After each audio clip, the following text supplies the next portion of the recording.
Back to the room. If you don't get up out the bathroom. This one is, I don't think this is way more than. No, it's not. I'm the one who started the room.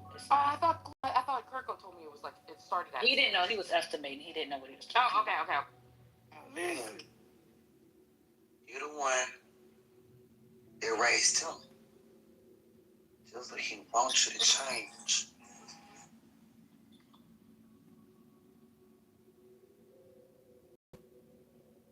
That I have evidence? No, it shows here, it could be wrong, maybe it's a mistake, but it shows that you voted in the poll here. So do you have evidence that says yes, come up, and you voted for that? Oh, evidence for God. Oh, I mean, not like objectively true evidence, but I mean, I just have my subjective life experience. Oh, okay. Then we've got nothing else to speak about. I'm not interested in thoughts, feelings, opinions, what you want to be true, what you don't want to be true. I'm only interested in claims made.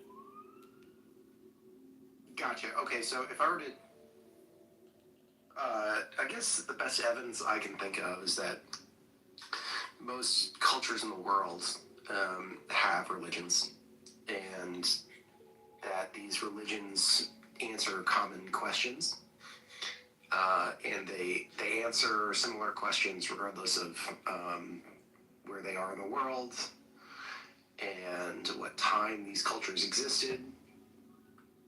They answered similar questions, and that these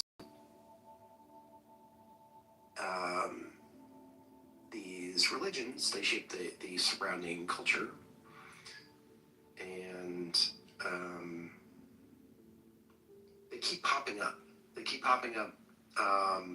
When people ask the sky or the ground or the trees or the volcanoes or whatever's around them, you know, what is the reason for living? What is it? Why are we here? What happens when we die? What should we do when we're alive? There are commonalities in the answers, independent of the location or the time frame. And I think that would be evidence for a higher power. Okay. Thanks for that. The thing is, this title here, what I'm asking, is it kind of suggests that I don't know. People seem to be answering evidence for God. Okay, so I think I'm hoping for people who are atheists, maybe, or agnostic, to come in. But it's the people, it's theists who are answering, you know. God, what are you looking for? Or I guess you're not. You don't answer questions. I don't know how to converse with that, but I don't know what you're looking for. Can you ask me more pointed questions so I can answer you? I'll drop my rule then. Okay. I will answer your first question. You seem very reasonable. Okay. So when I say God, I'm thinking a deity like the creator of everything. Okay. I guess that's what I'm asking. Okay. But I'm an agnostic atheist myself. Okay. It's just when I hear my fellow atheists speak, that they make claims that there's no evidence for God, right? And when I've questioned them, instead of answering in a coherent manner, in a polite manner, they resort to name calling, verbal abuse. You know. Yeah. So I'm assuming I think it's unfair when my fellow atheist ridicules the God believer for believing in something without evidence, right? Where them themselves seem to be making claims, like on the title, there's no evidence for God. But when questioned, they don't have the evidence for the claim that they're making. I just think that's unfair. Yeah, I think that's unfair too. And furthermore, Many times I've heard atheists say God doesn't exist. There is no God. Two claims there, right? Mm-hmm. But I've heard the theists say, I'm not too sure if God exists or not. It's just a belief that I hold, right? Sure. And I personally believe that in them two examples, it's the atheist who's more illogical, and it's the theist who's logical. Because the theist is just saying it's just a belief that they hold, but they don't know for sure. They're not making any claims. It's just a belief, you know. Mm-hmm. Whereas the atheist is making the claim. They're going further than the belief. I just think that's very unfair. Does that make Well, sense? I think it's fair in the sense that you can hold any belief you want, right? Yes. It doesn't have to be logically consistent. That's true. In that sense, I think it's super fair. I don't think it's logically consistent, but I do think it's fair. Yes. I mean, I have beliefs. I said earlier before you were here. I think I have beliefs that I don't have any evidence for. I don't have any evidence that the people I've been in a relationship with have been faithful to me. Rubenchik, Rubenchik, can you put me in your queue? This is Ryan. Can I put you in my queue? Yeah, I want to ask you a question, Stephen, a question. Yes, you can talk. I know that name. I know that voice. So my question is about materialists or physicalists, because there's a Yiddish expression that says "Alles ist Gott," all is God, and there's a belief that everything in the objective material world is God. And so, how do you, I guess, deconstruct that, rationalize that, or dispute that? Are you asking me or? Who's that question to? To you, Rubenchik and Stephen. Okay. I think it's I heard a good quote from AI once that we are the universe observing itself. That was kind of cool. Cool thought that we're simply like part of the whole, you know. I think that can, yeah, I totally think that's a possibility. So, yeah, I think it's rather easy to rationalize that concept.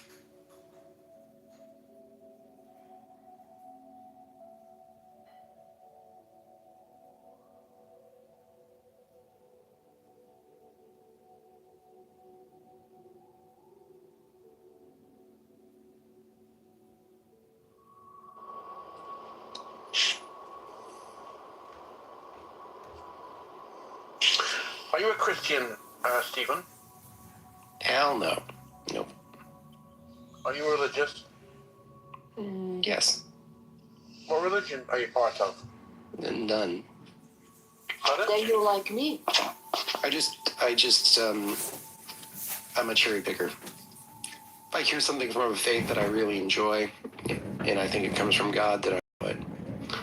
And if I don't believe it comes from God and I think it's man-made, then I don't follow it. That's not religion then that you believe in. Then you're outside religion. Religion is man-made. I believe that's true. So I don't believe in religion as well. in the chat, I wrote, I can prove there is no evidence whatsoever for God, but the no evidence is, so we have a problem here, which I'm trying to point out, which is that atheists and their definitions are essentially the conflict, because that statement, everything is God, which is the term Allah, all, Godfather, all Father. Oh my God, Allah doesn't come from all, you dumbass. Allah comes from Allah, and Allah is. Did you just call me a dumbass? Did you just call me a dumbass? I just want to confirm you called me a dumbass. You make a reference to from Allah to all. Allah is not an English word, so. Fatima, I don't work for the complaint department. I'm trying to play a linguistic game here. Look at what I put in the chat, because part of this explanation is linguistic, and I'm trying to make a point about how Yes, but The objects. linguistically,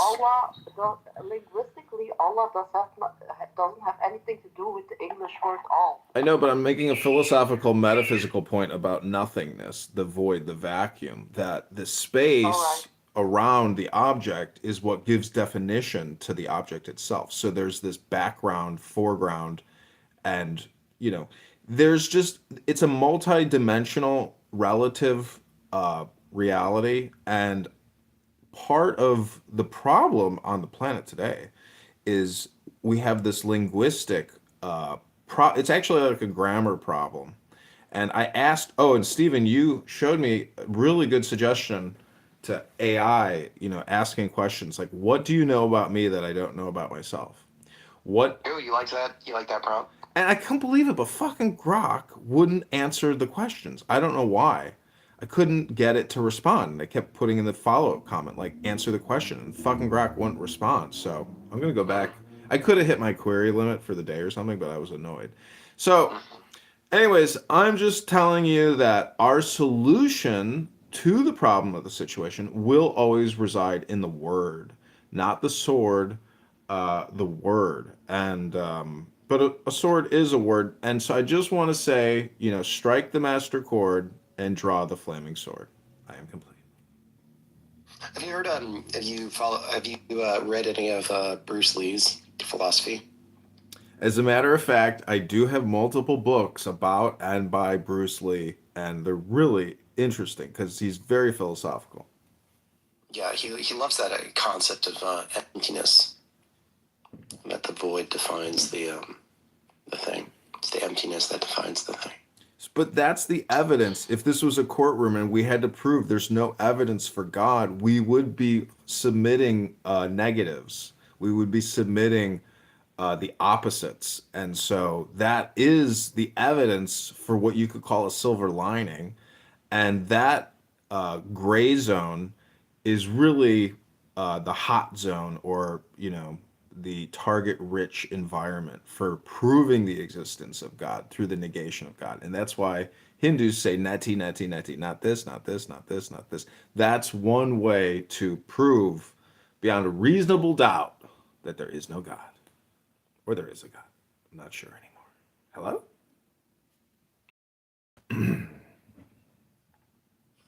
I'm listening. I was interested in how you could prove it musically. Sure, let me demonstrate. Okay, take the deepest breath of the day. That's called a bell. It's called another bell. And this is a song called I'm Gonna Prove to You There Is No Evidence for God. That's the name of the song. This song is only possible by the void in the drum itself. This calf skin stretched across the top of the drum. No, sorry, I can't entertain that. I'm proving it musically. You just don't like my opinion. Sorry, I can't entertain that. That is painful. That was my doing. That was ugly. I did ask. Don't worry, I won't take umbrage, Stephen.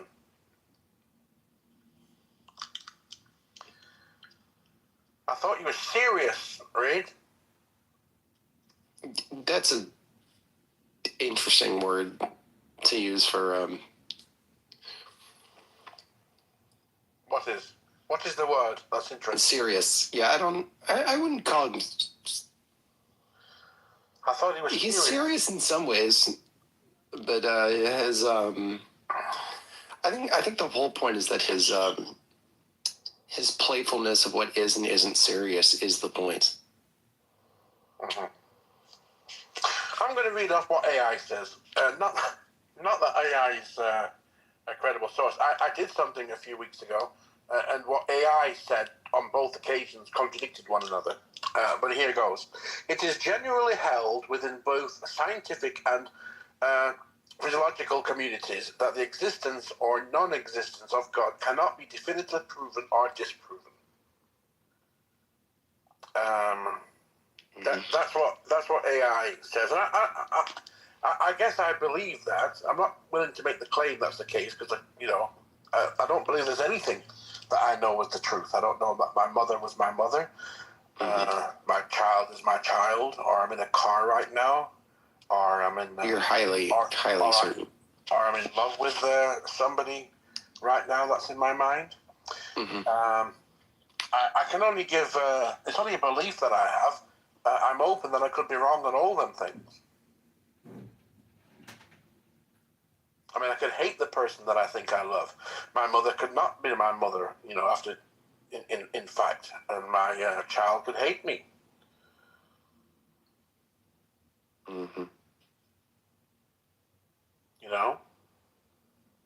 Yeah. But I'm just saying, I think it's I think it's unfair when my fellow atheists ridicule the theist for believing in God without evidence, that they say, when the theists themselves are making claims that God doesn't exist, there's no evidence for God, and when questioned, instead of answering in a coherent fashion, they resort to verbal attacks, name calling. Okay, so if the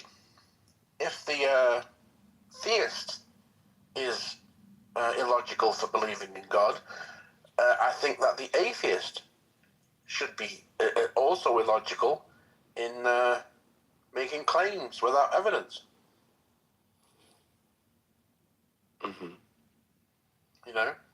Yeah.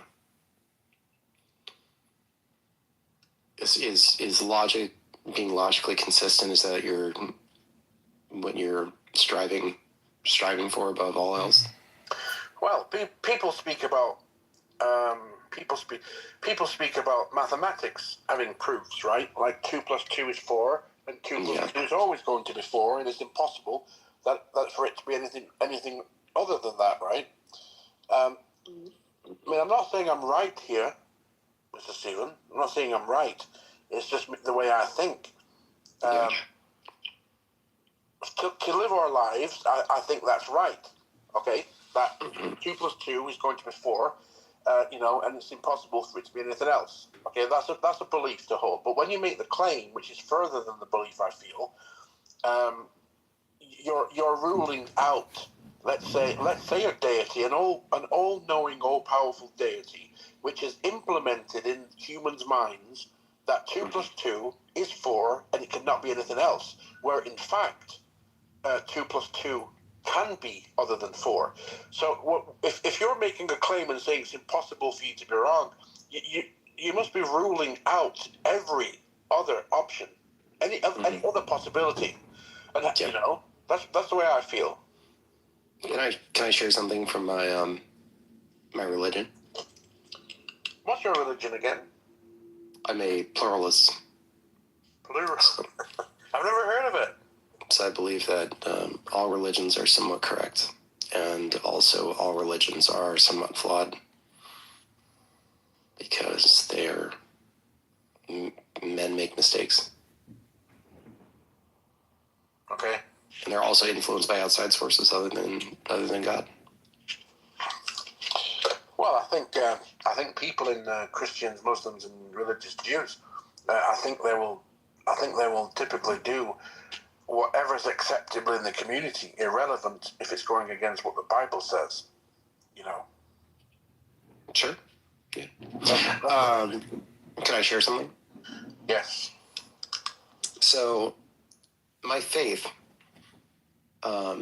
is very adamant about something, and it's that it is a waste of time to be in search of this 100% certainty, and that it's much more important that you do things that are probably beneficial for yourself and others. And it's to focus on this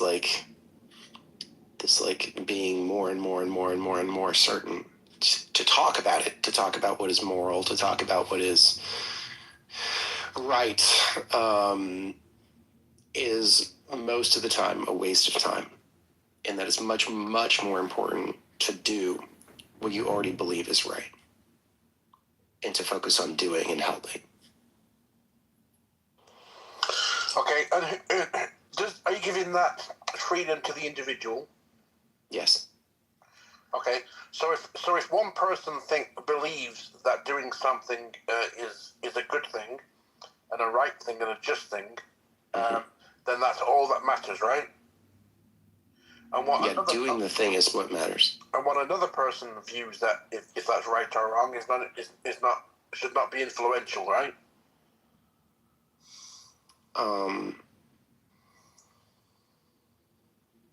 It prioritizes the individual's beliefs. Yeah, let's say an individual wants to take photographs at a kindergarten school. Are you giving that freedom to the individual and not to listen to anybody else?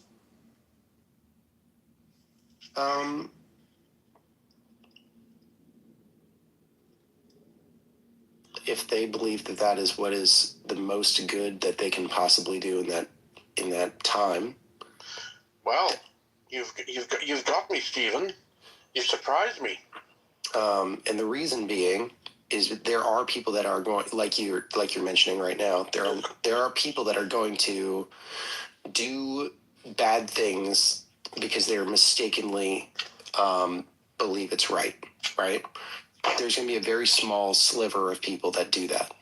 But I believe that if everyone followed that advice, much more good than bad would actually get done, versus talking about it, where if everyone talked about it, nothing would get done. And if everyone did what they believed was good, most of it would be good and some of it would be bad. And I would rather, I think it would be more beneficial to the world if we took that trade-off and we said, okay, whatever you believe is good, just go do that. And we can, the fact that some people will do wrong anyway and believe it's right is baked into the equation, because more people will inherently do what is good than do what is bad. Yes, I think there's some truth to that. I want to congratulate you on being consistent. By the way, that's what I meant when I said I'm impressed by you. But just let me read off a line. It's a quote from a song called "To Ramona" by Bob Dylan. Okay, and not that it has any meaning here. It's just something that come to my mind. Everything passes, everything changes. Just do what you think you should do. And that's a quote from Bob Dylan's song "To Ramona," and it's a beautiful song. I just wanted to say that. Okay. What else did I want to say? Oh, what do you think about Buddha, by the way? Do you know what Buddhas are? Them sculptures? Yeah. What do you think about these Buddhas? I'm kind of ignorant on Buddhism. I think I should learn more about Buddhism as a faith. I think they're all right. Yeah, I mean, I've never met a Buddhist that's an asshole. I've never met one. They all seem pretty nice to me. Well, I'm sure they exist, but yeah. You seem to be a cool guy, Stephen. Thanks. Most people get offended when they speak to me, but you're all right. Yeah, cool. I'm glad you enjoyed my presence. I enjoy yours. Thanks. Have you ever next time, let Reed do his weird music stuff. No, I'm sorry. That was very rude of me. I'm gonna take the heat. I'll take the heat for that. But one thing that I can't stand is something that sounds ugly, and it's somebody going Allah Akbar, or somebody playing music or whatever he was doing. That sound, it was hurting my ears. It extremely triggering for me. I'm sorry. I can apologize certainly, but I can't let it happen again. Okay. If you say, but I'll take the heat for being a bad person. He comes up with some good points every now and then. You should listen closely to what he has to say. Okay. He will like troll the room sometimes, but he'll also try to teach a lesson while trolling, if that makes sense. So it's like there's like a deeper inner lesson that he's showing through the trolling. So part of it is like if you're like owning a broom, this is your broom, like you're going to be like, screw trolls or whatever. But if you let him, give him a little bit of a longer leash, sometimes there's something deeper within that. Yeah. You could call Steven a fan or something. People often compare me to what's his name? What's that comedian's name? But anyways, listen, the point is I have a sacred text document I would like to share with you that proves there is no God. Yeah, you want to share it in the chat? What? I'll let you read it or send it. But what happens if I read it and I have doubt still?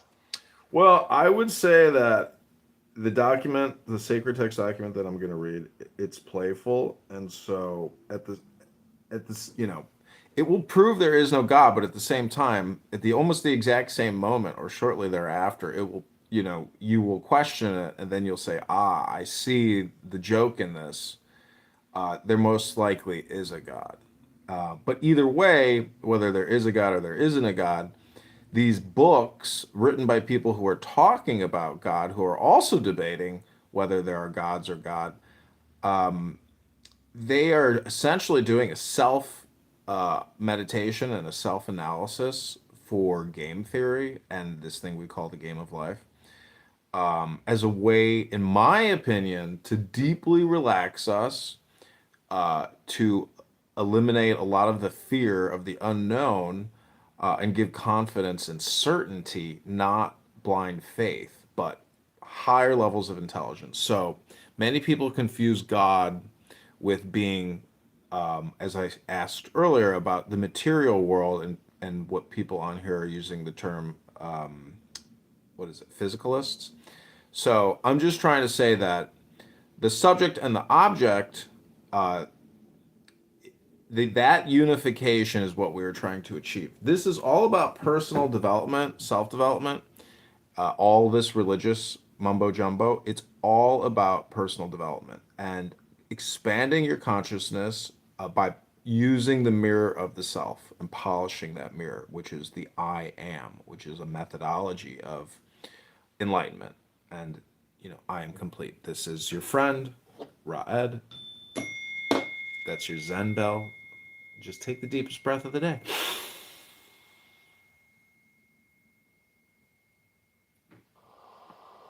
Are you on the level, sir? Second level or first level? Because I'm going to go lay in the sun and relax. Are you right? Which country are you in? I'm not in a country. I'm on a planet. It's called Earth. It has an ear in front of it.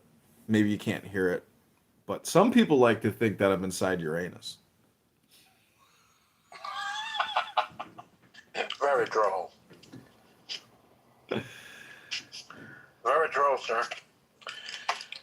Now, ladies and gentlemen, what do you think about the term antinatalism? Have you heard of it? Yes. It's a shame. It's just awful. It's terrible. There's just so many awful, terrible, horrible people out there. Well, I understand the position. Stephen, I've got a question for you. Yeah, what's up? If you had the ultimate decision to make, right? Let's say you had two babies in front of you, right? Newborn babies, right? Number one, that's a bad analogy actually. Maybe different. Let me think of another one. Okay, you got two children. You got two children in front of you. Same thing, I guess. You can either choose option A, where these children never will feel anything negative in their life. Nothing at all, zero. No pain, no sorrow. They won't feel cold, they won't feel too hot, they won't have hunger pain, they won't have illnesses, nothing, zero, right? No suffering whatsoever. Mm-hmm. Or choose option B, where all that suffering that I mentioned is certain. Which one would you choose?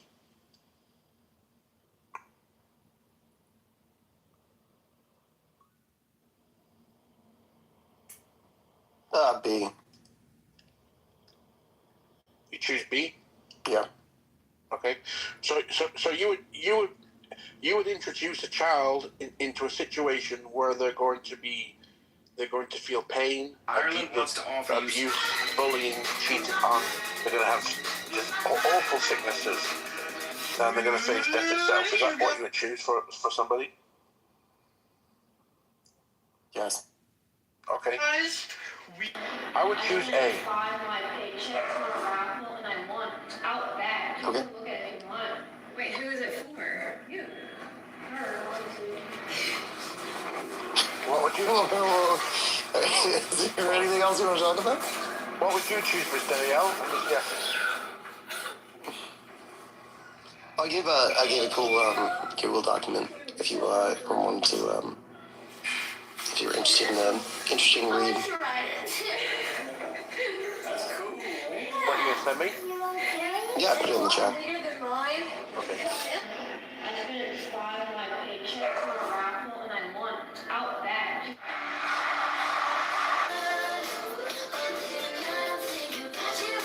Test of the DIA. The VIA. Yeah. It's a test for the Word of God. Okay. Somebody at TikTok. I made it. Little F or little, I don't know. Just curious on your I'm gonna look at that later. Okay. Yeah, look at it later. You can DM me or whatever if you Okay. have any questions. Now, if there was a man driving along the road, right, Mhm. and What do he you can think? either Can we do this? choose to carry on driving past some children walking on the street, or he would abduct them and kill them, right? Which would you say is the best option? Not killing them. Points are on it. You should listen closely to So you would say it's best to keep going and not put them in a situation or bring them into a situation where they're going to be harmed, right? Yes, I believe that. Why was your answer different when I asked you the first time? Suffering isn't harm. Part of it is like if you're like owning a room, this is your room, like you're gonna be like, screw trolls or whatever. But if you let him, give him a little bit of a longer leash sometimes there's something deeper within that. They're not suffering, are they not? Yeah. You could call Steven a fan or something. maybe People I often compare misunderstood me your to question. what's his name? Maybe What's the comedian's name? I can give you But anyways, some reasoning why listen. it's being. The point is, I have a if sacred you look at- document, sacred text document. I would like to share with you that proves the most there is no amazing God. lives that have ever been lived. If you look at like Okay, you want to share it in chat? I'll let you read it or send it. But Alexander the Great, the Napoleons, the George Washington. Well, I would say that the document, the Queen the sacred text Elizabeth's, document that I'm going to read, it's you playful, think of, like, and so at this, the Mahatma Gandhis. it will prove there is no God, but at the same time, at almost the exact most same moment or important- shortly thereafter, it will, Take your you time. will question Really think it, about and then the you'll say, most I see the incredible joke in lives this. ever lived. There by most humanity. likely is a God. Take a second. But either way, Pick whether your- there pick is a your God or favorite there isn't a God, these and I books guarantee you, written by whoever people you who are pick talking about God is who are someone also that has debating experienced great whether suffering. there are My gods or favorite God. person in all the world who I hold to high They regard are essentially doing a self Woody Allen. meditation and Woody a Allen. self-analysis Let's for pick game Woody theory and this thing we call the game of life.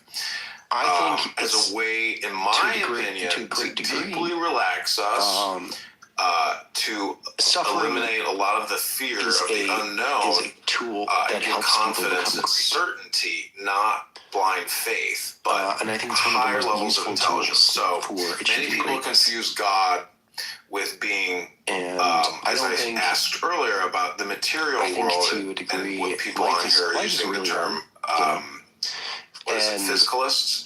So I'm just it trying to reminds me of, say like, that this, like, quote of the subject and the object, from like Rocky that Rocky unification Balboa. is what we were trying Of, to like, achieve. it's not This how- is no, all it's not about about personal development, How hard you self-development, can hit. It's about how all hard this you can get hit. religious mumbo jumbo. keep getting It's up. all about personal development and And expanding your consciousness by using the mirror of the self, if you can polishing that mirror, which is the I am, the which is the lessons that methodology resilience can of teach you, I think it's one of the most enlightenment. valuable lessons And, in I all am of complete. humanity. This is your friend, And the lessons of resilience That's your cannot Zen be bell. learned without Just take the suffering. deepest breath of the day.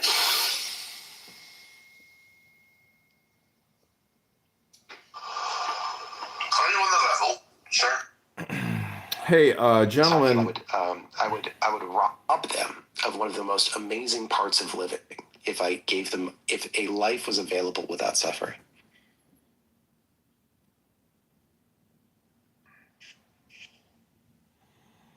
Okay. So it's best to make people suffer. I mean, not all the time, but I think if you only gave me two options, an option where no suffering was available and an option where some suffering is available, I would pick the option with some suffering. Okay. Have you got some children? No. No. Hi, Yassi.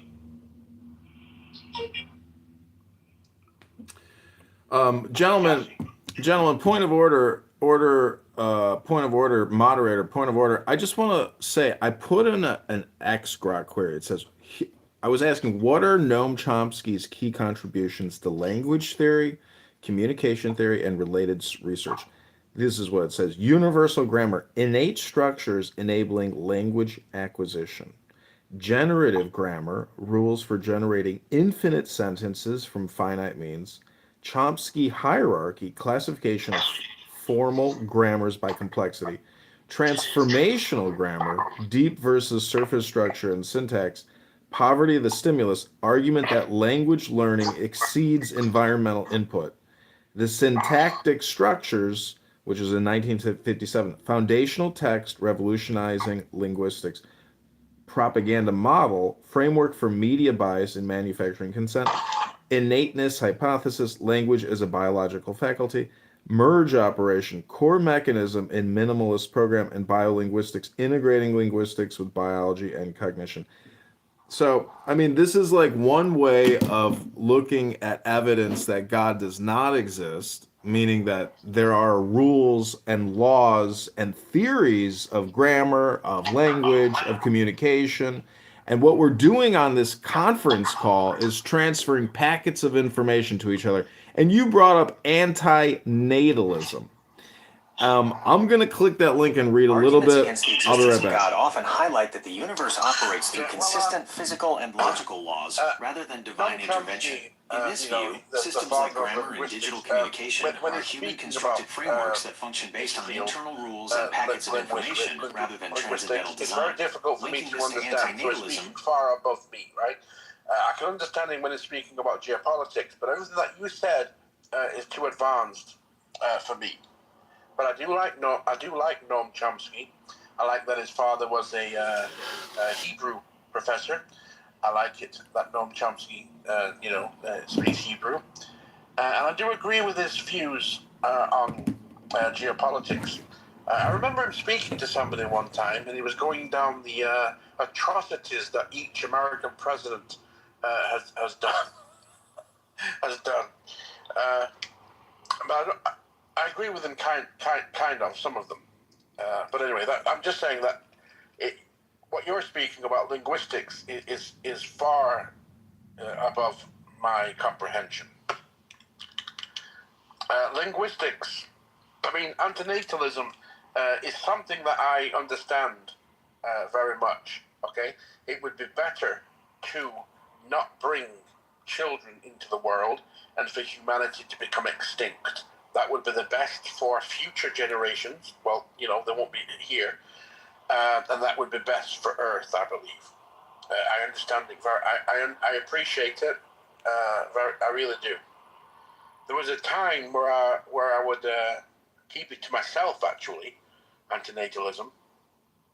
But now I'm confident in expressing, and I think I'm coming from a humanist point of view. I really am. There's a lot to be said about antinatalism. Humanity will become extinct, of course. I don't know the time frame. I'm not saying I want anybody suffering because of it. I wouldn't want like a bomb to explode, a nuclear bomb or whatever, anything like that. But slowly and gradually, for humanity to become extinct, just like other life forms have become extinct. This would be a great thing for humanity. I think, a mother and a father brings a child into the world.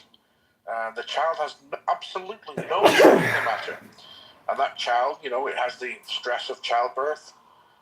It's going to be bullied at some point, ridiculed, cheated on. It's going to have terrible sicknesses, illnesses, suffer from depression, clinical depression maybe, beaten up, tortured, suffocated, all these things. Well, some are not certain, but a majority of them are said as certain in life, and then they're going to face death itself. And that person's going to experience all them negative, horrendous feelings and pain, and they had no say in the matter. Okay, they had no say in the matter. Wait, can I ask Stephen a question? Hi, Stephen. You were saying something about the sufferance and suffering and how like every greatness and every great person, like the achievement, what they achieved was coming from their sufferings. Partially. Right? Okay. So no, partially. Can you like elaborate?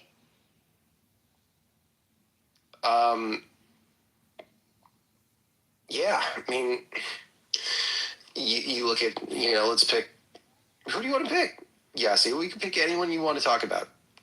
Literally anyone. Actually, I did a little AI inquiry on, let me pull this up. I asked AI, how much has suffering affected the total benefit of Woody Allen to the human race?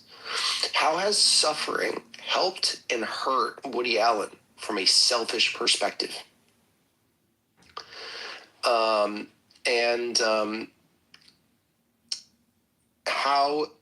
How suffering helped Woody Allen's total benefit to humanity. It generated a unique artistic lens. Allen's anxiety, hypochondria, fear of death, sexual insecurity, and moral self-scrutiny became raw material. It produced a body of work that normalized neurosis as human rather than shameful, made intellectual insecurity visible and discussable, turned private dread into public humor. Entire generations learned to laugh at anxiety instead of hiding from it. It expanded the emotional vocabulary of comedy itself. So before Woody Allen, comedy largely avoided existential dread, moral ambiguity, and self-contempt. He helped create a modern confessional comedy and neurotic protagonists, that later creators built upon. It rewarded honesty over heroism. His characters are weak, cowardly, contradictory, and self-aware.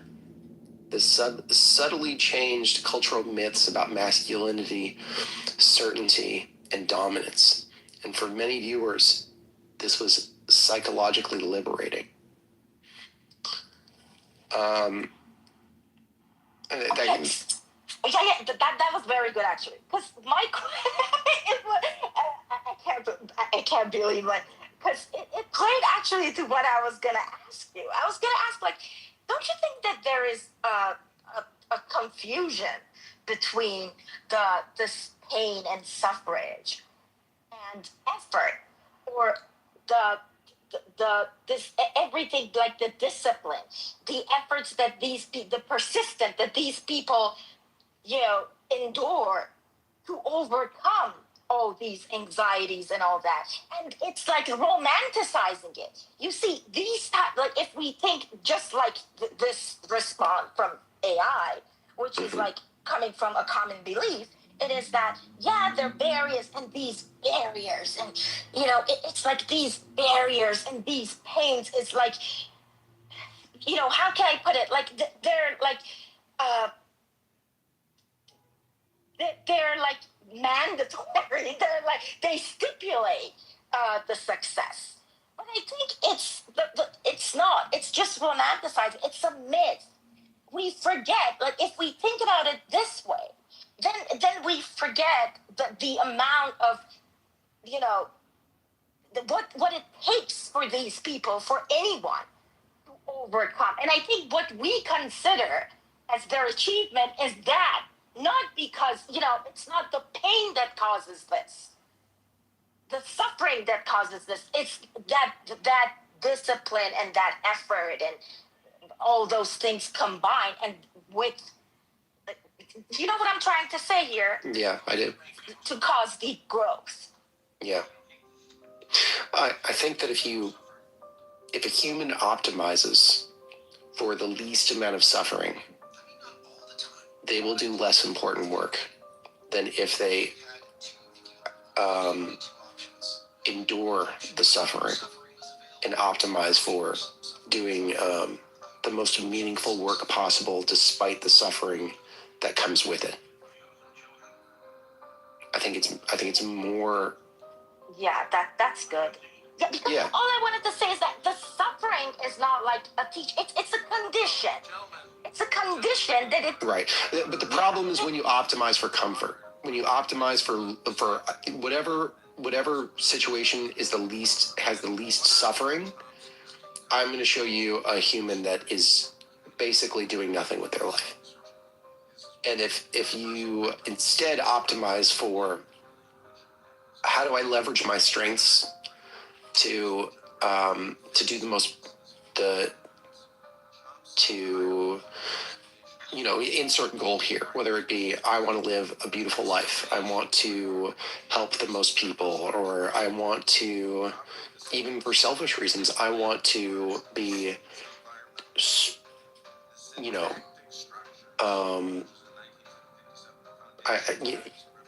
I want to be rich or whatever, but a lot of in capitalist societies, in most situations, you have to help people so that they voluntarily give you money so that you become wealthy, right?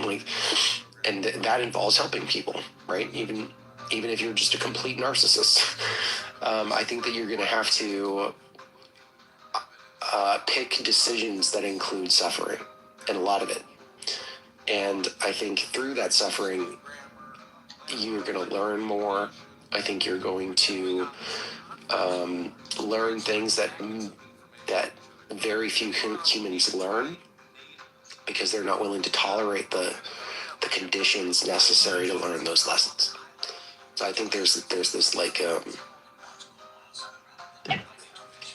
Okay, I agree. So I just want to. So can we agree that we don't grow because we suffer? We grow despite of that, because you know what would you know why I'm trying to You're really pushing back on this. Yeah. But do you want to know why? Because in that case, then we the result would be, the most oppressed people must be the most successful people, which obviously in reality that's not true either. The opposite. It's not true. So, but because there should be all these examples. Yes, there are very exemplary that they came from nothing and they achieve a lot. And we know it because they're few. That's exactly why they become, exemplary and the fews and make it. That's why that's the problem. Because with that, that's why I just want to say and we should not forget the amount of effort. I think that if we just say, these people are suffering, so they deserve this and this and this. I didn't say that either. If these people, exactly. I'm saying these are the problem of romanticizing this. So it really concerns me. Hey, moderators, point of order, moderators, moderator. Put me in your queue, moderators. Yeah, I just want to say, you want to speak next? Just 1 minute though. So, is it your view, Stephen, that what's your view exactly? I'm not understanding the way you were speaking to Miss Yassin. Point of order, moderators. Like I was saying about Noam Chomsky, is far above my head. Can you simplify your point in a few sentences, please, so I can respond, Mr. Stephen? Don't optimize for comfort. Don't optimize for comfort. That speaks to me like I'm 5 years old.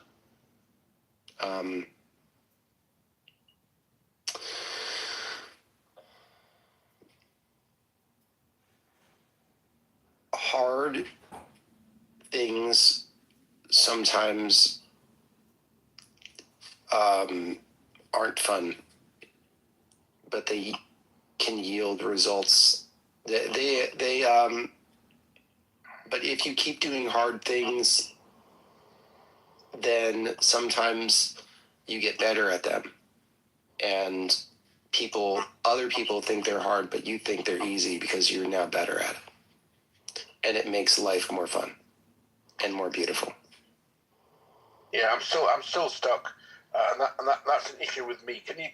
I don't think a 5-year-old would be able to take that in. Oh, well, I tried. I'm not a parent of a child. Yeah, hold on. I tried. Let's just say, like, improve efficiency. Like, it's like, try to overcome the barriers. Do not let the suffering push you back. Do not let it become a barrier. Do not let them stop you. But at the same time, do not expect just because you suffered, something good must happen to you. It will happen to you only if you improve efficiency. That's what he meant. Do hard things. Yeah. If I were to really simplify it, just exactly, like, go through challenges. Don't be afraid of challenges. Oh, I thought you was talking about antinatalism. I don't know what that is. Oh no, I'm sorry. I said, like, can I ask Stephen a question? And then I went back to that topic. Oh, I'm sorry. No. Oh, but if you want to relate that to antinatalism. We can let Ray. Like, you wanted to say, like, why should we bring the kids to this world so that they suffer? Because that's obviously what it's going. Hello, point of order, moderators, point of order, put me in your queue. Thank you very little. Good is coming from the suffering. Like, you should not be scared of putting kids that you're bringing to this world into sufferance because, they might, there is a moral lesson to it. That I think, you don't be afraid. Yeah. Okay, can that apply, though, to children or adults, once they've been born? Hello, moderators. After you're done with your lines of questions and statements, please put me in your queue. Thank you very little. Let our friend go. Yeah, go ahead. Oh, I'm sorry. Right, go ahead. So I like, when people, when professors can share anecdotes or analogs or personal experience to verify their philosophy, their theory, their experiment. And I would just submit that every single hour that you spend on this app is technically an experiment. And so, I like to think about priorities of communication and intelligence and how I spend my time in real time. I don't want to do some kind of after action ready review. I want to do real time critical analysis of how I'm spending my time. It's an interesting conversation. I have no children. And then I think, many times, God, if I had a child, oh no. Do you know how much time I'd have to spend thinking and preparing and working and doing and for this child? Because it's basically your entire life is reversing entropy.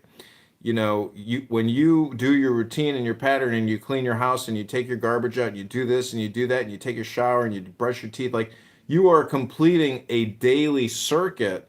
And if you introduce additional, buffers, and I'm just saying that antinatalism is not a priority, is what I'm really trying to say. And so, Stephen was talking about productivity and how, to me, that's not a sufficient answer for the situation, because so much of our productivity is completely unnecessary, which is nothing more than saying our communication. So much of our communication is completely unnecessary. And antinatalism is one of those examples, because whether you like it or not, your subconscious mind from birth is completely programmed to baby, to replicate itself. And so whether you like it or not, that's what the entire universe is doing. In the same way that a tree or a flower is produced by the universe through the earth, babies are being produced. And this consciousness, I think, was it Stephen who read earlier that we are the universe observing the universe through, these lenses? The thing is, there is a subjective world which can enhance this consciousness. So, a lot of these atheist rooms, I encourage people to join what's called the book club, where we just read a book to each other for 10 minutes, and that's our information packet exchange, as opposed to this ruthless opinion, discourse, rhetoric, politicking, suggestion, hypnosis, which is nothing more than conversational hypnosis, which is what I think is happening here right now. And most of Clown House is just entertainment, and it's low quality information packet exchange. I like the good life, and I think if you want to obtain the good life and maintain the good life, it requires high value information exchange, not low value, ruthless time wasting. That's my information submission packet. I consider it proprietary, and I am complete.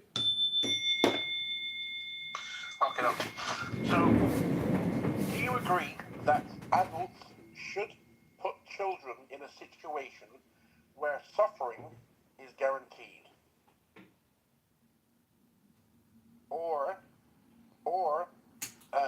make a decision where children don't face any suffering at all? Zero. Which one?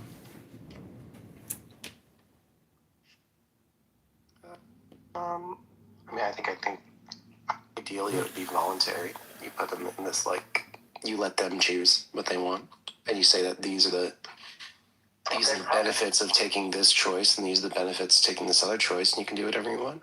Yeah. How does somebody choose that, consent to that before they're born? Oh, you definitely can't. So you think? So let me just. I want to be clear here. There's actually. I want to be clear here. So and read as well. Do you think that humans should go through life putting children, potential children, or children who are here already, into a situation where they're certain to face intense pain and suffering? I say no. Okay. I want to give an important side note, which I think is really kind of fun. I once did a deep dive of whether early childhood has any memories of before they were born. And there is a lot of data that suggests that children, this is not objectively true evidence, but a lot of children, a majority of children have memories of before birth. And many of them report to have chosen to be born, which I think is fascinating. I don't know if it's true or not, but I think that's such a fascinating concept, and I know you were touching on that earlier.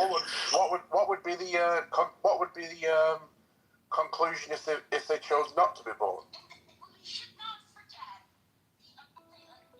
The conclusion. What would happen? I have no idea what the conclusion would be. I have no clue what that would mean. I guess it just means that they just popped into existence, right? That would be the conclusion, right? Yeah.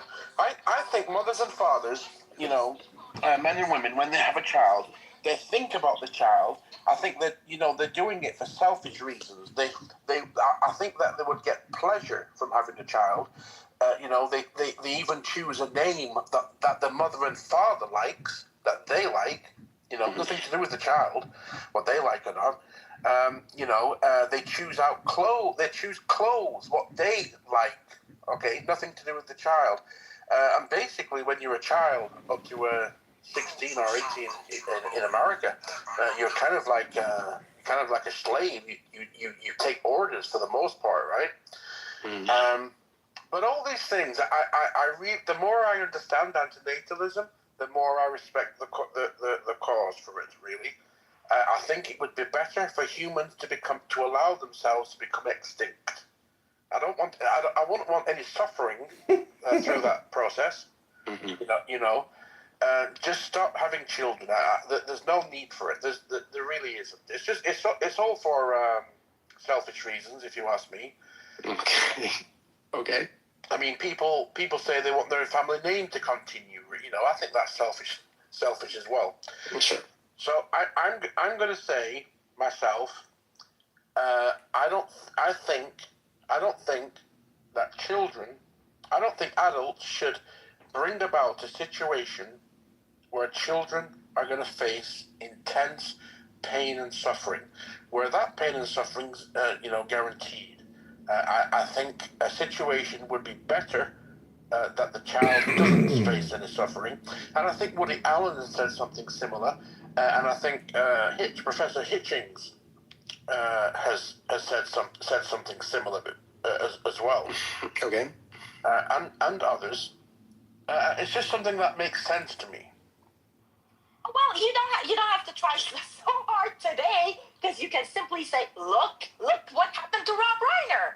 You want to have something in your house that constantly, threaten to kill you? No, you don't.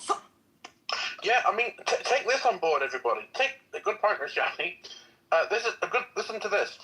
A child is brought into the world through no say on their own, right? They're not consenting to anything. They're born.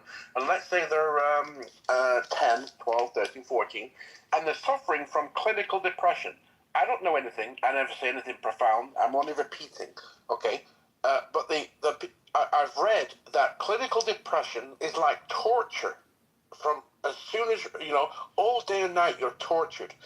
And this person does not have the right to commit suicide, to end their own life, okay?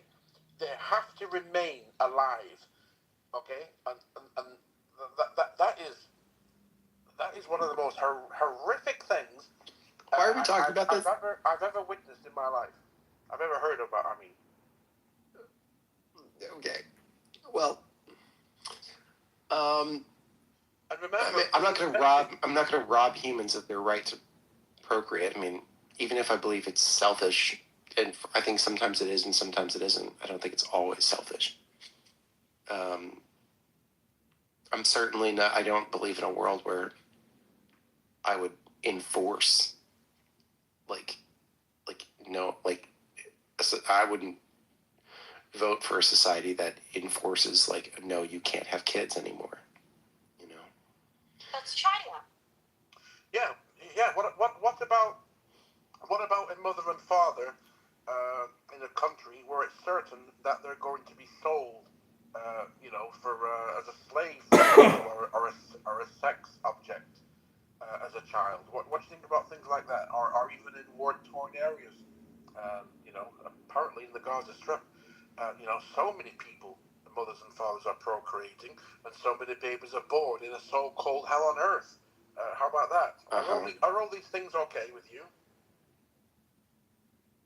Is it okay? Are they okay with me? Is it okay for a man and a woman to have a child, bring a child into the world, when they know that that child is going to be sold as a sex slave? I'm going to zoom out first and say that I've accepted. Let me take the deepest breath of the day and hold I've it accepted for 10 that there will seconds. always be evil in this world. And I also have given myself permission to be happy, even in the existence of evil, and I've accepted that evil will always exist no matter what I do. And even if I can make it a little bit less in this world with me than without me, I think that is what I should like. I think that's a good goal, is to not add to the evil, but to subtract from it whatever amount of evil there is. Well, I don't believe in evil myself. Okay, well, if we look at situations where suffering is incredibly high, I understand that these situations do exist, and that there are many situations that I can't do anything about suffering, and that I should, at least within my own faith, my faith tells me that I should only focus on what I have control over, and that I have more than enough things to work on that are well within my control than things like whether or not other people can have kids. That is well outside of my control. It's much more beneficial to the world and to myself that I refocus on what I have control over. All right. But you think that it's a human right for a man and a woman to bring a child into the world, and what's projected for that child's life is irrelevant in that human right, right? Oh, let me restate that I believe that my opinion on this, either way, doesn't matter because I don't have control. This is how to tell if your olive oil is fake. And it's more important at some point for myself and others that I only focus on what I have control and that over. video was on TikTok. I mean, that's I don't think you have the control so, over if you have to bring a child into the world. Even if there will be a ceasefire. Yes, this is true, and I do. To your point, I look at my own social standing, and I look at the living conditions that I would bring a child into, and also my socioeconomic situation of how well I can help this child grow and live what I consider to be a beautiful life. Those would certainly be factors in bring a kid into the world. If I were in Gaza about to be sold as a sex slave, I probably wouldn't have kids. But again, I'm only focusing on what I have control over. Yeah, I have a child actually. I have a son. But I didn't even think the idea of doing anything wrong didn't even enter my mind back then,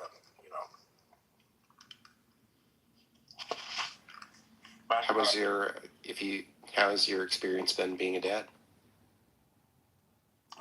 It's been okay. But my son has had sicknesses, bullied at school, beaten up, depression, and I brought my son into the world. My son had absolutely nothing to say in the matter, and I brought him in that situation, and it's I feel some level of honest. Yeah. Did you ever ask him when he was young if he has any memories of before he was born? No. I would. If I ever became a parent, the second they were able to talk, that would be the first question I'd ask. I would really want to know. I think age 6 was the longest I can go back.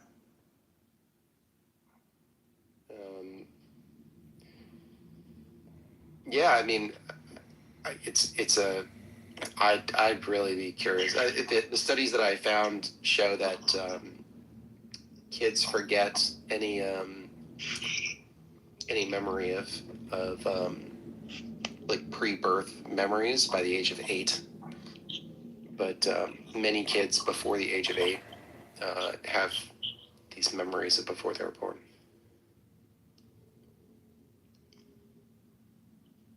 I think it's cool. I mean, it's where I don't know. I thought it was cool, but it's possible that your child chose this.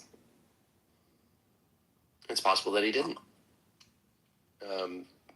But I think making the assumption that he didn't choose it, I think is a little. I don't know. It's possible. I'm just saying it's possible that he did choose it. Yeah, I'm just curious what the. I mean, if you're choosing to be born, okay, then you're born, fine. But if you choose not to be born, what does that mean? You choose to be like a stillbirth or something, or a miscarriage? I don't know. I don't know how that works. I'm unlike a lot of religious people. I am happy to let you know where I'm ignorant. You know. It's hard to believe currently that a child could make such a decision for me before birth. Well, I would I just think there are cool studies out there. I mean, on the subject matter, but they're not conclusive or anything. But they're I do believe, like, I mean, in my weird religion, I do believe there's a source of consciousness. I think there's a place where souls come from into existence, and I do believe there's a place where souls go when you die. But again, like you said, I don't really have any evidence for that. Is it a comfort for you? I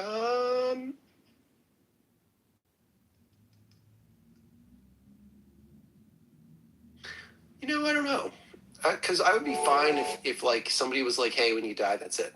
Like, I think that would be equally comfortable. So I guess not.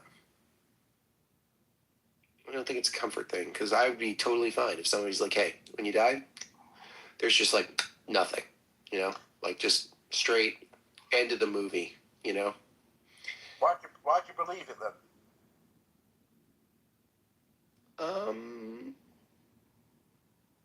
I mean, some people don't. A lot of people I've spoken to, they said that they don't have the evidence of a God or heaven, paradise, right? They said they just believe because it's a great comfort to them. But you don't have any such comfort, so that's why I asked you. I think it just makes more sense to me. I believe when humans die, you just go in the earth and rot away, just like a rat would rot away. This is what I believe. Yeah, I do believe that whatever happens to us also happens to rats. So I think that if I believe consciousness is not just a human thing. I think it's also a rat thing. I'm going to ask you something random, Mr. Stephen. Okay. Do you mind me asking to name a few of your favorite movies?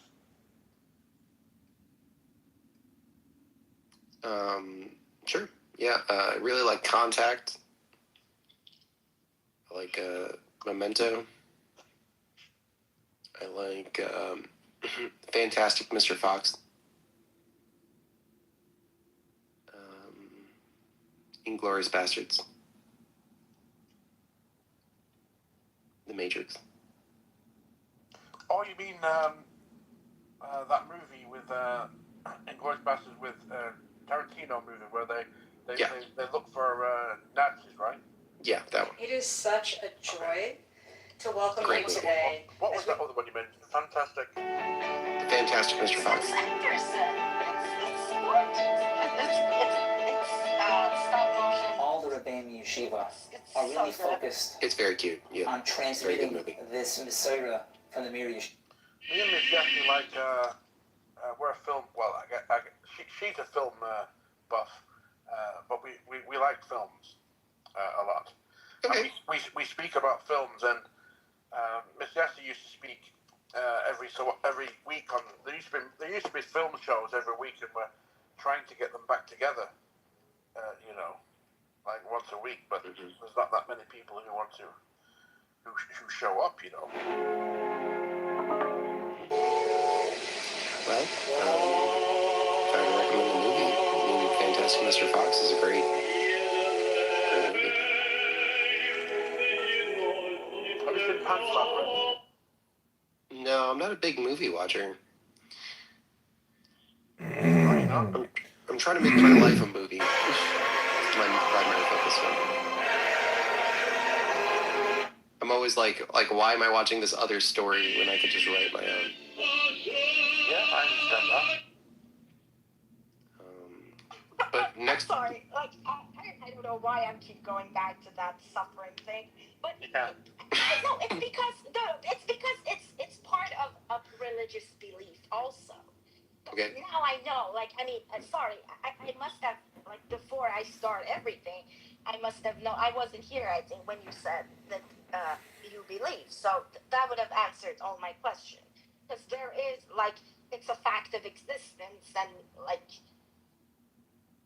it's a divine plan, and there's redemption to it, and so yeah. Now I understand like where that coming from. okay, cool.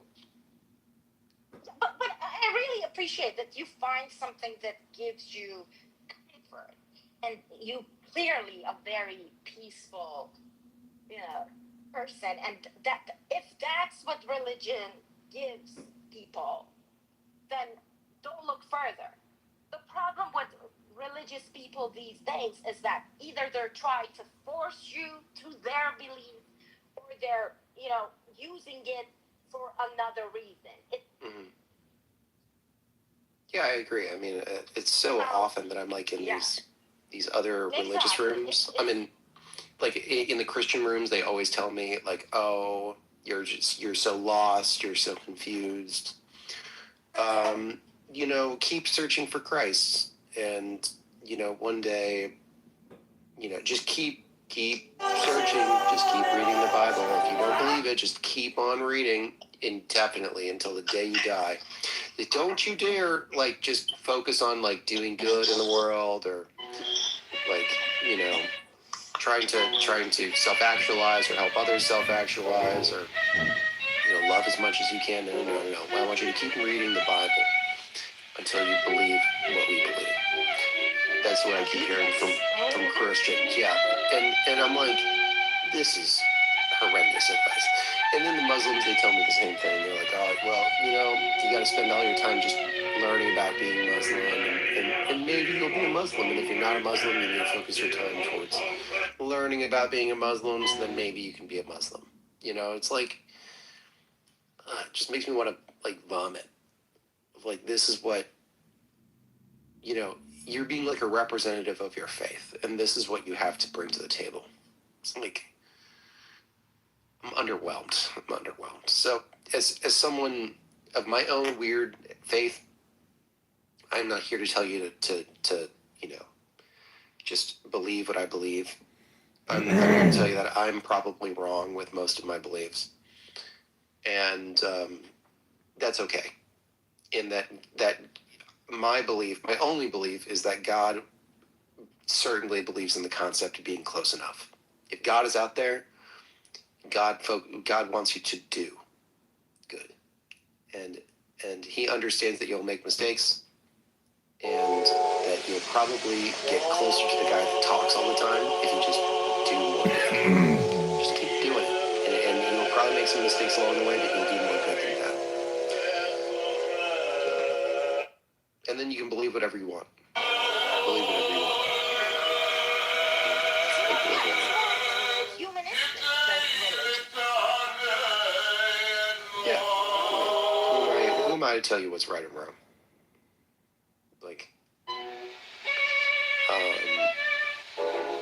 Yeah, I think a greater net benefit would come if I say just do whatever you think is right.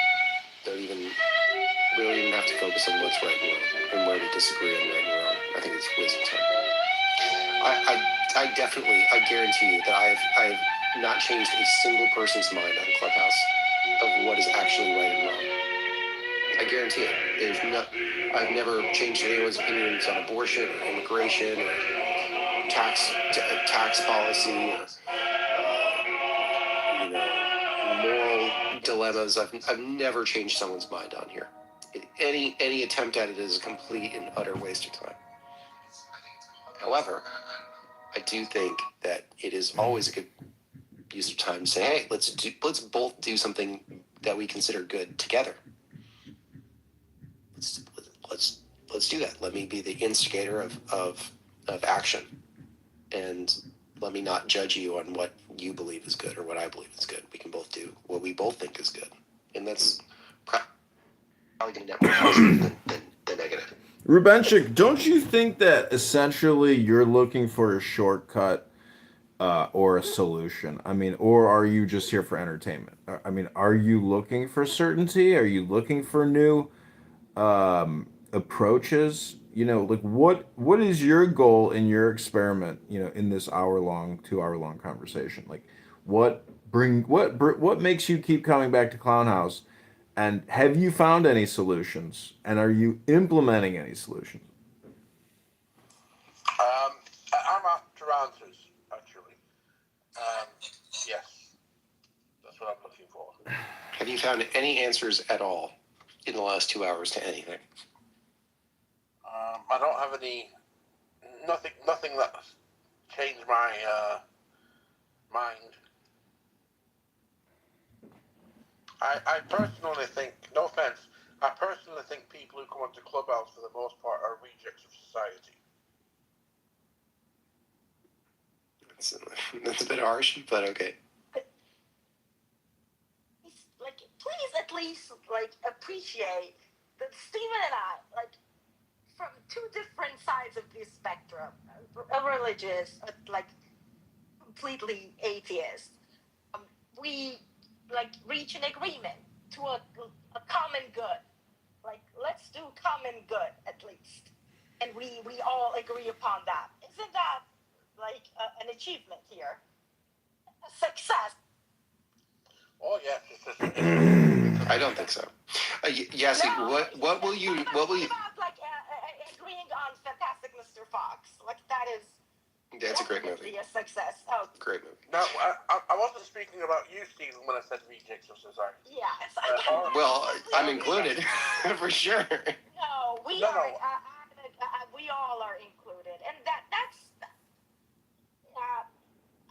Yeah, that's a bit harsh, but. Yeah, but Mr. Stephen, what I mean is, I feel a lot of people on here. I mean, you could go to a classical recital. You could go to a ballet like I did on Saturday, the Nutcracker in New York. You could go to the doctor's office and you can have conversations with people, right? And nobody would think. You say this is just a regular guy, you know. But a lot of people on here who shout at people and call people mother F's or talk about doing things with the person's mother. I do view these people as rejects of society. I do think that these people, in public society, imitation of women, and there's consequences for the resort to coming on here and say the same thing. So there's really no consequences. That's what I mean. What a surprise. Tell you what, why don't I have one of my girls? I do think I'm a reject of society regarding my upbringing. You wouldn't ever get somebody. You wouldn't get an Orthodox Jewish person. The way I was raised, wasting time on stereo. Sorry, that's another outlet on Clubhouse. It'd be an entire waste of time, completely unproductive. So so I'm not saying that about you. You're fine, and Yassi is fine as well. But it's a hard thing to say. That's true. I agree with you, Stephen, and I agree with you, Yassi. Imitation of women. Yassi, I think it would be considered a success in my book if you were very specific about the good that you will do today that you otherwise wouldn't have done if we didn't have this conversation. Oh, what good would I? What good can you commit to doing today that you otherwise wouldn't do?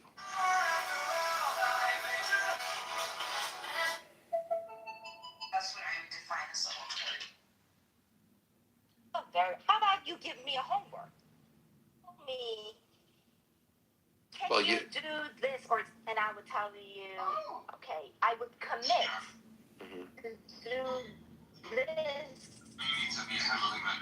consider good and I consider good. So that we both agree. Well, I don't want to. It would violate my belief system if I told you what is considered good. I think that's for you to decide, right? Okay, what if I tell you that I was thinking about keeping something to myself, but now I'm thinking about, despite the cold, in an hour or so, we walk to a donation place and donate it to someone more in need. That's a great idea. Yep. Yep. And you'll commit to doing that today. I commit to do it. Yes. Great. And I feel like also to, that would be like so mistrusting, but I could also take a picture of putting that pig in the donation box. Wonderful. That now I consider this conversation a success. Yes. That's what it's all about right there. Rob, to what you were saying, like with books and everything. I thought about 4 books. If you weren't here all the time, Yeah. So about like having kids and you will achieve all no that. splendor, no victory. I thought about a few like books that contradict each other, but they all have like this and suffering and all these things that we talked about. It has all these themes and topics. That one is Shakespeare. Like, let's go classic and Shakespeare, King Lear. And I can explain why. The next one that I can think about is Kafka, Trial. The other one is what's it called? Margaret Atwood. Handmaid's Tale. And the last one is Silo. Silo also is a TV series, or if you like, by Hugh Howard. It's a new book. It's a series. It's very interesting. So. I mean, if you're an atheist and you believe in science, you believe in experiments and observations and repeatable results. And so you have to look at your time on this app, this conference call, as an hour-long experiment, an increment. And what did you gain, or insights did you learn? That's why I say the book club is the fastest and best way to develop self in your experiment. Life is just this repeating 1 hour, increment of time. And it's a question of what you're listening to, what you're thinking, what you're saying. And the way to modify your conditioning is primarily through the book club. If you don't engage with books, your understanding of the situation, of the universe, of how to move about the face of the earth is completely restricted because you're not at the book club. And moderators, I would call a point of order moderators. I'd like to be put in the queue to share with you the sacred text document that I put in the chat about 3 hours ago, talking about giving evidence to suggest there is no God. Are you prepared to receive this instruction in what I like to call the Clown House Experiment Book Club? You can continue, certainly.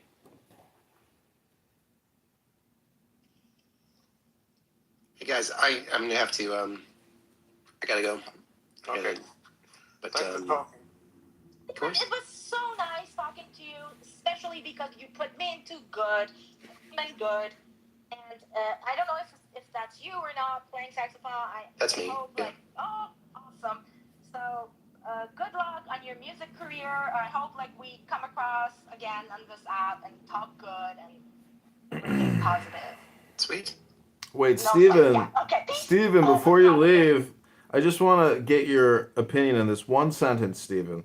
The absolute rule of the state shall be a function of the absolute liberty of each individual will.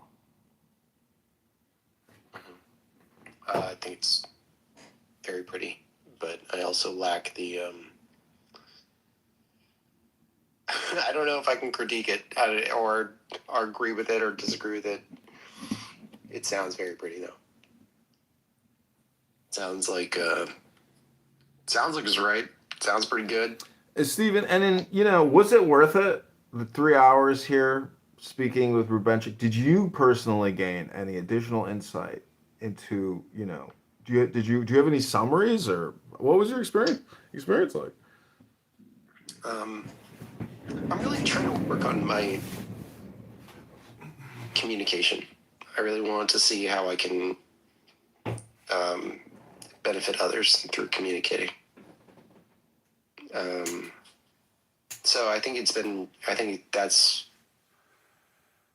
in some ways, I learned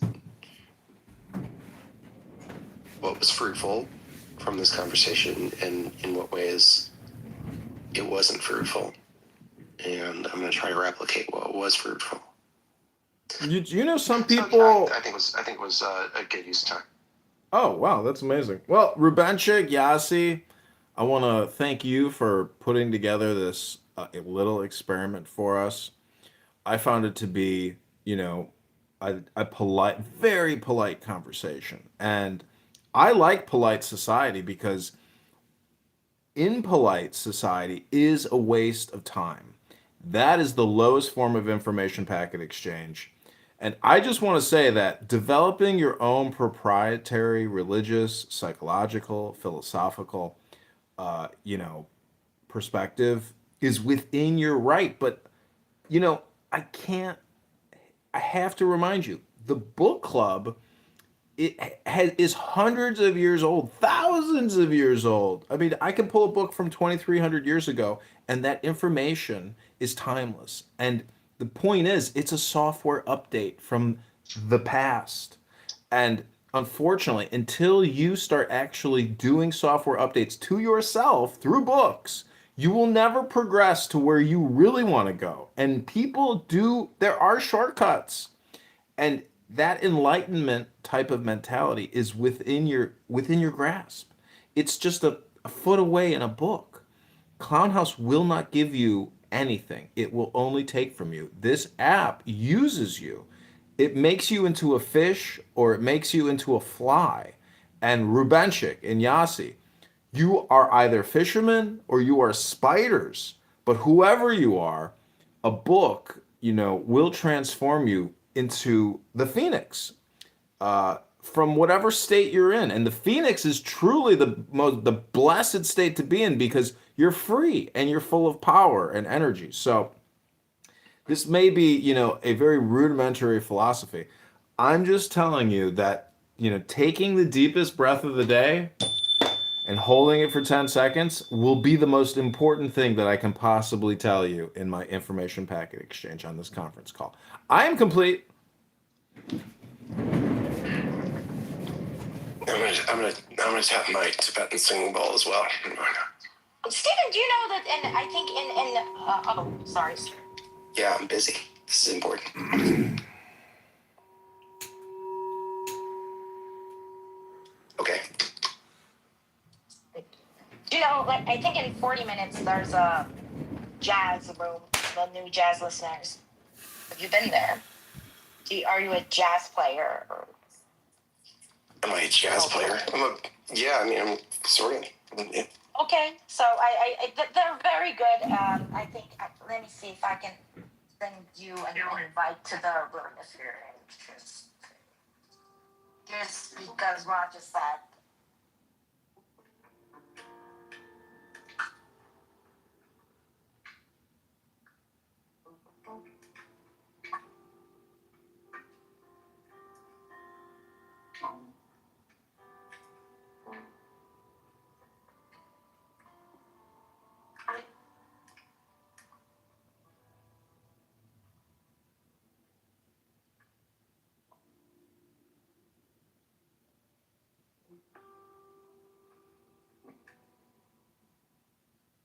All right. I'll see you guys later. Oh, he's gone.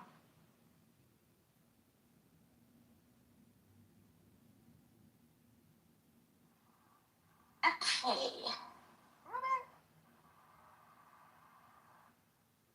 What's happening here?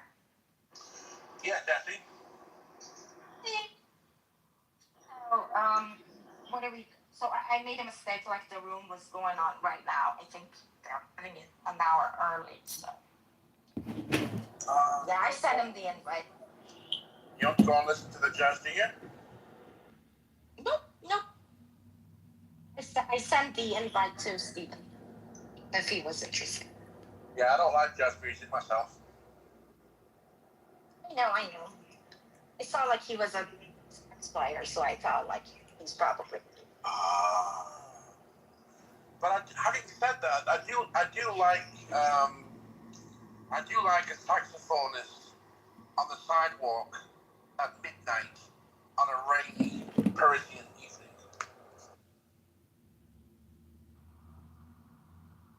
I have actually a few like favorite jazz because I like.